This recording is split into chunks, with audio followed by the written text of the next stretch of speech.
Hello again everyone, and welcome to Caudecus's Manor, maybe? Dungeon Guide, Exploration Mode. Now, it's in Queensdale, 45 plus, and I'd say this is probably the easiest dungeon out of the lot. Okay, so to begin with, we're going to prepare as usual. First thing we need to know is party organisation. Anyone will do again. Balance is recommended. It's still probably only true that melee should be heavily armoured.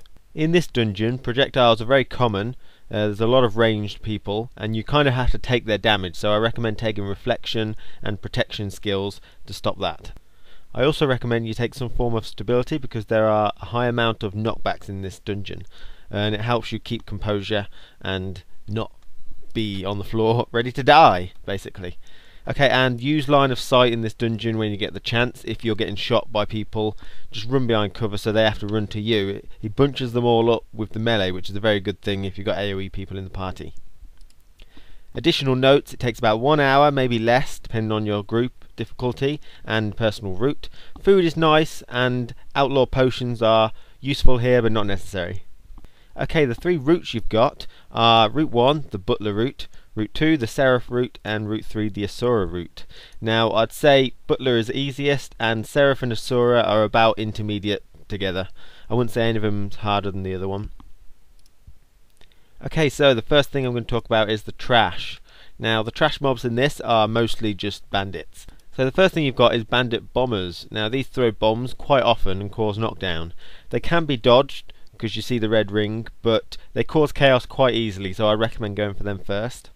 The next ones you want to attack are the thugs. These heal and buff allies, and they knock down too, and these are melee. You don't see many of them, so you don't have to worry.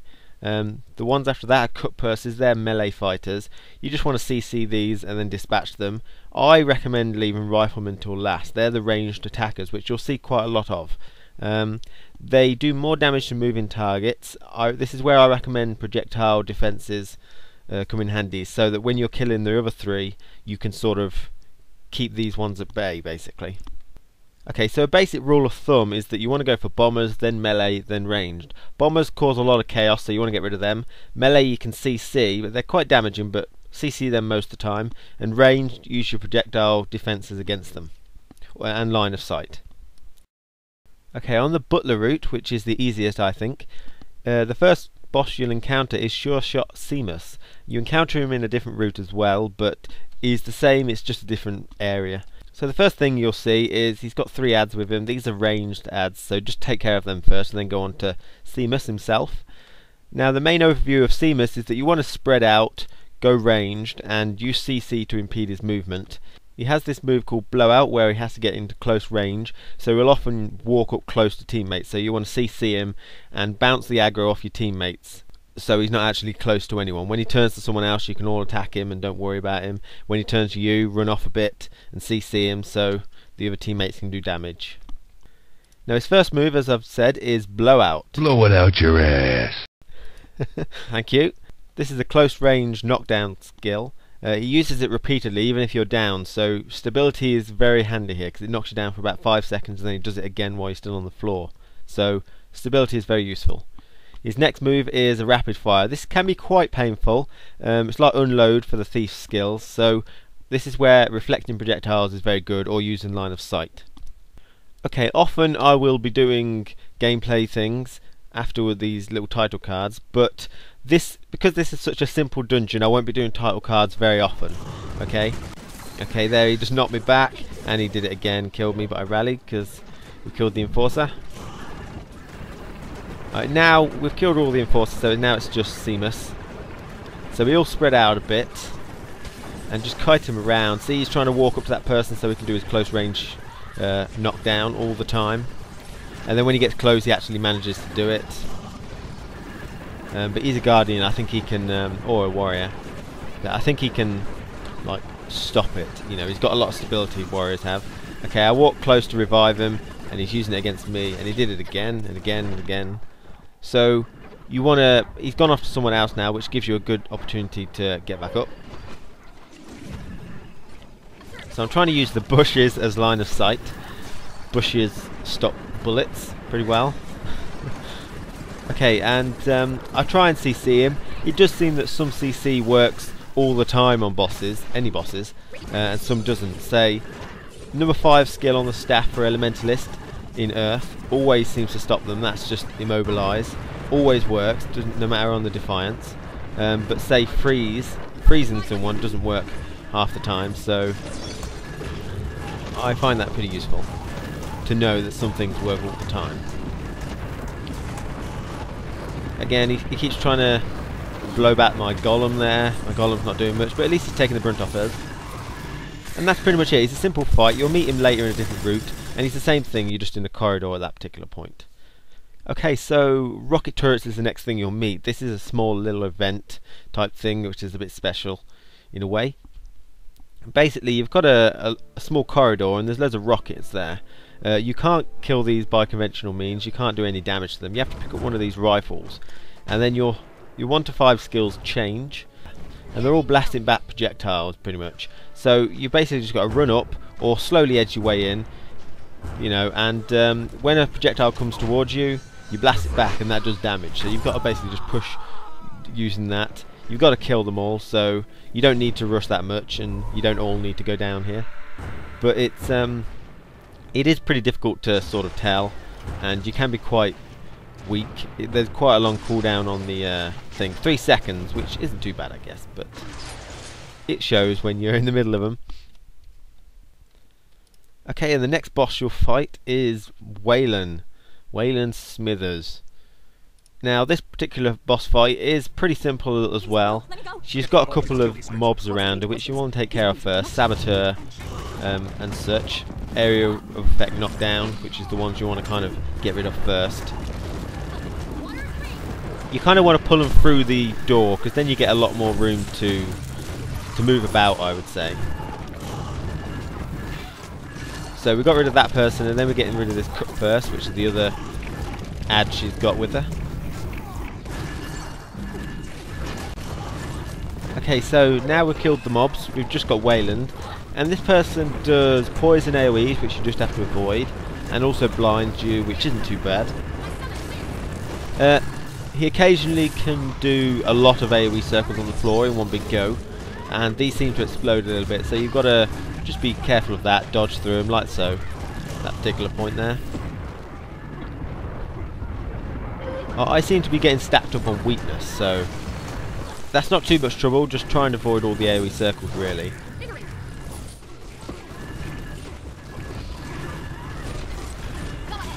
It's a pretty simple fight, that's why I'm not doing title cards. There you saw some more bombs or whatever he's throwing.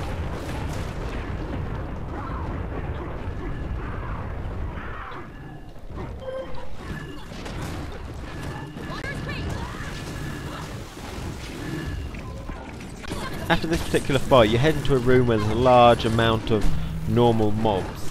Now, if you choose to fight them, you just want to AoE them down, and then, because there's a lot of normal non-silver ones in there, you AoE them down to get rid of those. Then you start picking off the silver ones based on the priority sequences.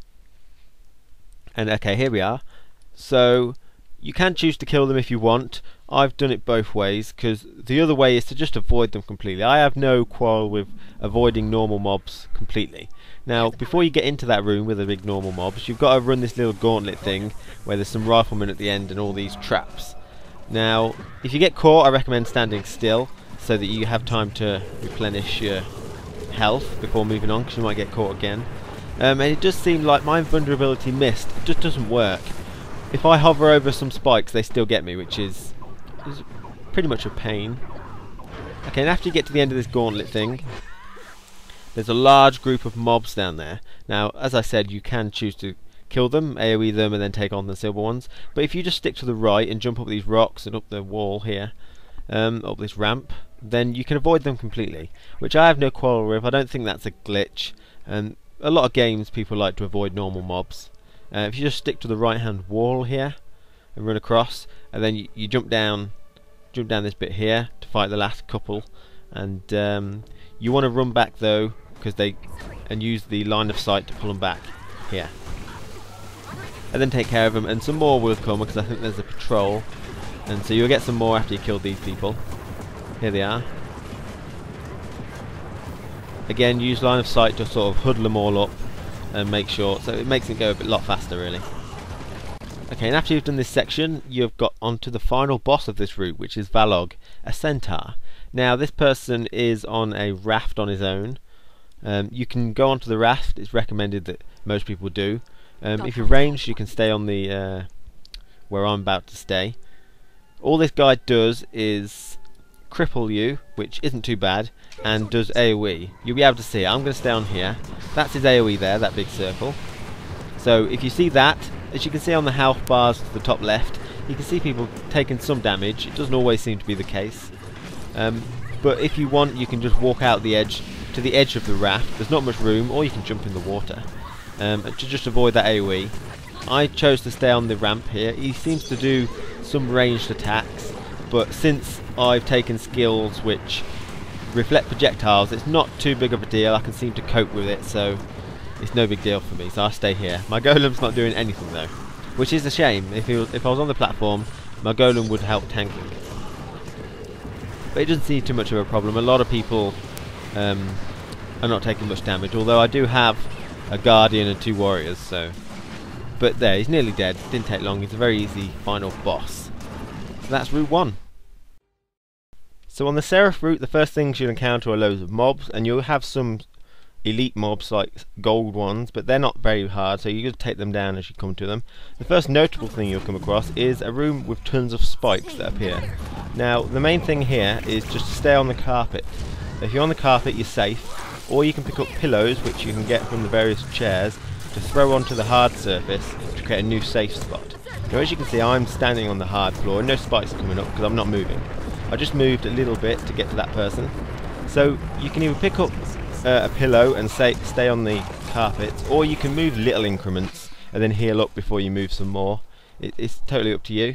And when you get to the end carpet, you're safe. But here's a pillow, for example. You just pick it up and then you get the option to throw it on the floor, and that creates a new safe spot. Okay, that's pretty simple. Okay, and the first boss you'll encounter is Bridget. Now Bridget has quite a few mobs around her, but they're all non-elite normal mobs, so they're really easy to kill. So after you've just basically AoE'd those down, or single targeted them down, you should only have Bridget left. Now as for Bridget, she summons these guardian type weapons, which you'll be able to see in a minute. There we go. And they're pretty weak as well, so they're really easy to kill. And Bridget herself has 2 moves. She has an AoE circle, which you can see on the floor in a second, there you go, which does damage to anyone who's standing in it and gives her retaliation. And then she's got another ring which doesn't have a red indicator, which regenerates her health. But I think you can DPS through this, so there's not that much problem. If you want, you should try and move her about a bit using aggro, because she seems like a melee kind of person. But apart from that, she's generally quite simple.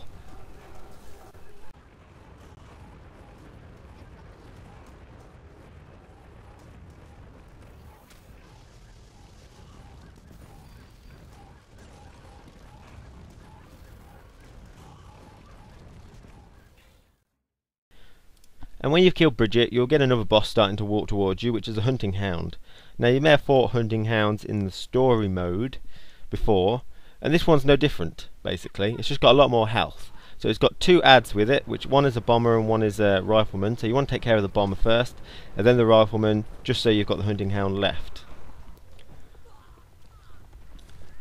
Now the hunting hound has the same abilities that they had in story mode. It can pounce on you for about 5 seconds, do quite a lot of damage, and it can also fear you, which is really annoying. So the main things you want to do is just kite it round, CC it.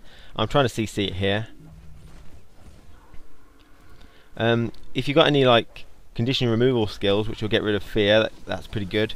As an elementalist, anytime I switch to water, because I've traded it, I get rid of all conditions or one condition, and considering that's the only condition, it's a good way to get rid of fear for the entire party if they're near me at the time. So yeah, just CC him round, kite him. He should be pretty simple, apart from the fear, which is just annoying. And when he's dead, you're on to the next event type thing. Okay, we're on to the next event, which is Powder Keg Run. Now the premise is you've got to place 5 powder kegs near the door, and there's some mobs which are trying to pull them away from the door so you can't blast it open. So you've obviously got to kill these mobs. Kill the mobs as fast as you can to sort of try and stabilise them out. More will spawn in this particular area. So you want to reserve some people to kill the mobs and some people to transfer the kegs. Alternatively, I don't see much of a problem if 5 people grab kegs and all place them down at the same time, perhaps. We just had 3 people attacking and 2 people doing the kegs. But the mobs in this area seem to, I don't know if they bugged for us, they seem to spawn at this particular point and get stuck behind this area, so it was really easy to AoE them dead for us. But yeah, 3 people defending, slowing, CCing, that sort of thing, and 2 people running kegs back and forth. It's a good idea. Okay, and the next boss you'll fight is Mad Martha. Now, while you're going to Mad Martha, there will be some bombers and some turrets you've got to destroy, so do those. And in the area where Mad Martha is, she sort of patrols, there is some more bombers and some turrets. Now, kill the bomber, I recommend, and the turret should die from the AoE. And there's 2 more bombers on the left hand side as well. I recommend taking those out. You could try pulling Mad Martha back and try and get those to reset, it's up to you. And after you killed the 3 bombers, you'll just have Mad Martha left. Now, Mad Martha is pretty much just another bomber, so just take her down like you would anyone else. And she's got large health, of course, because she's the boss. But apart from that, she's pretty easy. The only real problem is killing all these bombers at the same time. This is where stability comes in handy, so you don't fall over all the time. And reduce damage most of the time. My skill does, anyway. And after you've killed Mad Martha, you've just got a couple more bombers and turrets to kill, which shouldn't be too hard at this point, to be honest. Here they are, so just kill them, and then you're on to the last boss, Termain.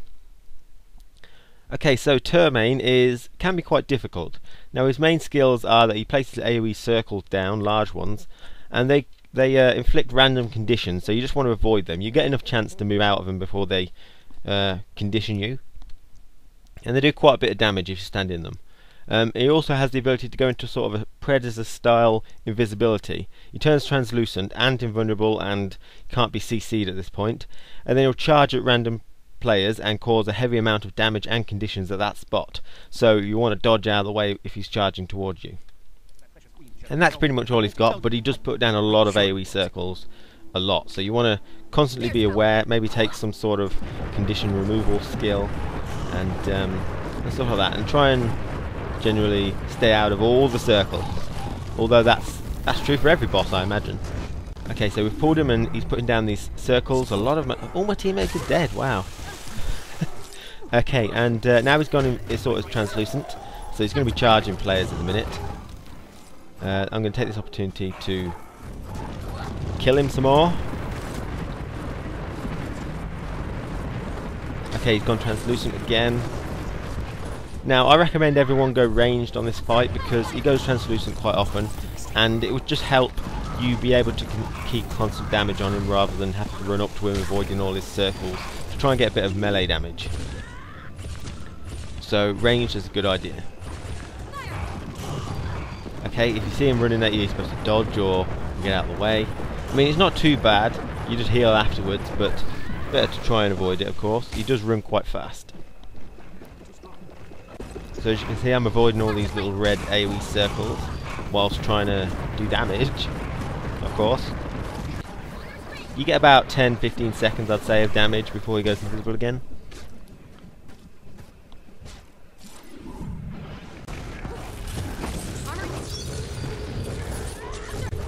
And you can't seem to CC him. When he's translucent, you can't do it, and when he's non-translucent, he doesn't move anyway, so there's no real point.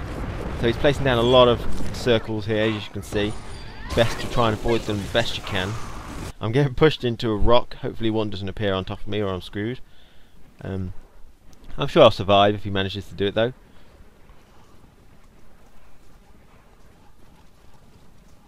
Again, I'm stuck at some rocks. But generally, if you pay attention to all the circles and try and avoid him, or them even, you should have no problem with this boss. Okay, and that's the second route.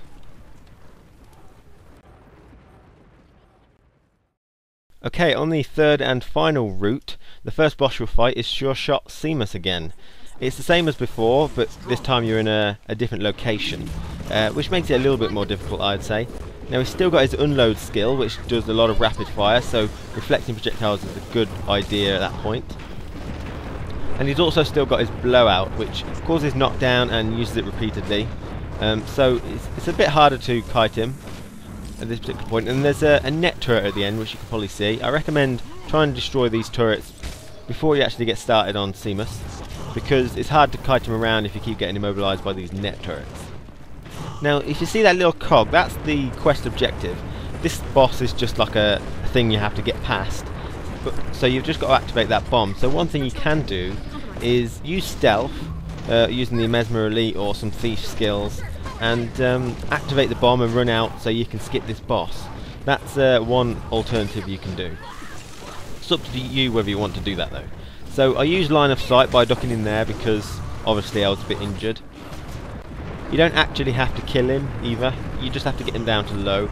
So, but be careful because he can be quite dangerous with his blowout if you're all huddled together, and you have to kite him back and forth or use the pillar in the room at the end to sort of line of sight him out. And when you've killed him, the next boss will be Gunpowder Morgan. Now, this person is pretty simple. He's in a room and he's got loads of archers or riflemen at the top. Then they're the main things you want to do. You want to run in, get up top, use your projectile reflection skills and get up top and kill all these. And then you've just got Morgan.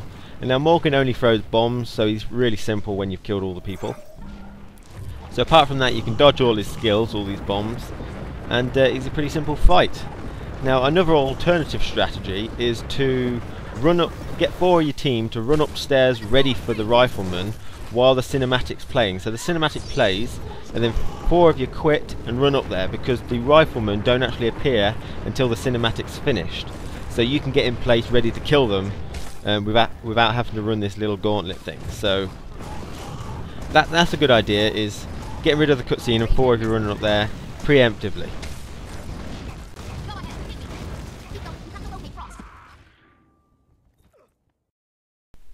And after you've killed Gunpowder Morgan, you'll be fighting Bloody Victoria pretty relatively soon after. Now she's pretty simple as well. She's a melee boss and she causes bleeding with her attacks. So you just got to be careful of that. You can get rid of bleeding pretty easily with condition removal stuff. But it doesn't become too much of a problem, I find. Her other thing is to stealth away every about 10-15 seconds or something, and appear behind a different random party member and start attacking them. So you want to be careful. I think she can stun you as well, and the damage after the stun can be enough to down you, but when she teleports away you get a little bit of respite, so which is nice to heal up and get rid of debuffs and such before she pounds on someone else. But apart from that, that's all she's got. She keeps stealthing away, attacking someone. You've got to attack her while she's visible, of course. So you get limited time, so it just takes a while because she keeps teleporting away, or stealthing away, sorry. But you can kite her. She seems to be coming for me now, so I just kite her away a bit. And then she's stealthed away, which is fine. I don't mind that. Now I had some little issues where sometimes the graphics disappear when you're going up on the ledge and when you're coming down here, and that was a little bit annoying. Like, you know, the camera was in the wall, so some things would seem like they're out of vision, so they get rid of them when they're not. Okay, and after you've nearly got Bloody Victoria down, everything should be going smoothly. A waypoint is quite close if you actually do die, so it's not that big of a deal if you die. Except for the money cost, which isn't too high, I'm sure. And after you've killed her, you're on the final boss. Okay, and Frost is the final boss. And this person has like a flamethrower of ice, so an icy flamethrower, which he'll constantly try to walk up to someone and use, and it's quite deadly as well. It does high damage and chill, so you move a lot slower. So basically the whole premise of this fight is to CC him and kite him around and stay at distance. So it's good to spread out. His next move is something I like to call Mr. Freeze. he shoots like an ice projectile which freezes you solid, and you can't get out of freeze, so you're basically susceptible to anything else he might do afterwards, which is likely going to be his freeze flamethrower. So just dodge to avoid it. You don't get a red circle with it, so just watch out for it. And if someone does get caught, try and grab the aggro before he dies, or just revive him when he's down. And the third part of this fight is that he's got 3 inactive golems. Roughly at every 25% another one activates. They're only silver mobs, so just kite them and kill them, or tank them and kill them, or whatever. They're pretty simple. And there's also 3 little rocket turrets which don't have much health and do a little bit of damage, so I recommend killing those first. Okay, so we've pulled him and we're pulling him up here, so we need to sort of get him away. We're trying to pull him away from this area because we're quite confined here.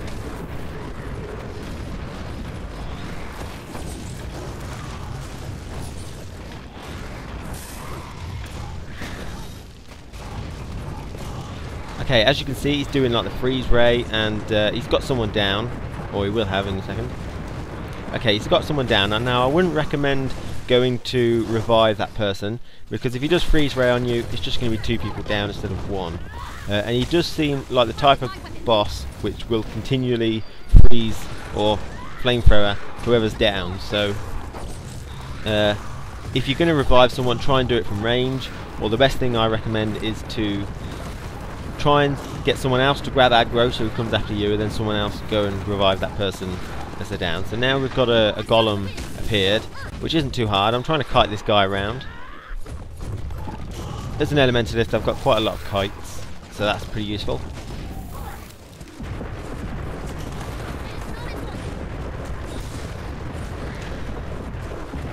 So I'm trying to kill this golem just to get it out of the way, basically.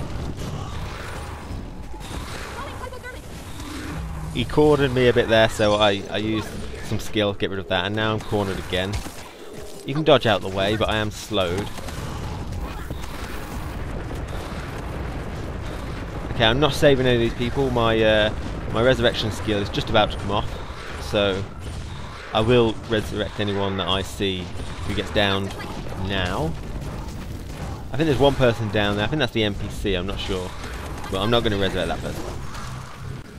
Okay, I got caught by the block of ice there, so I'm pretty much down. I don't think I'll be able to get back up unless someone else takes the aggro, which they are taking aggro off me, so it might give me enough time.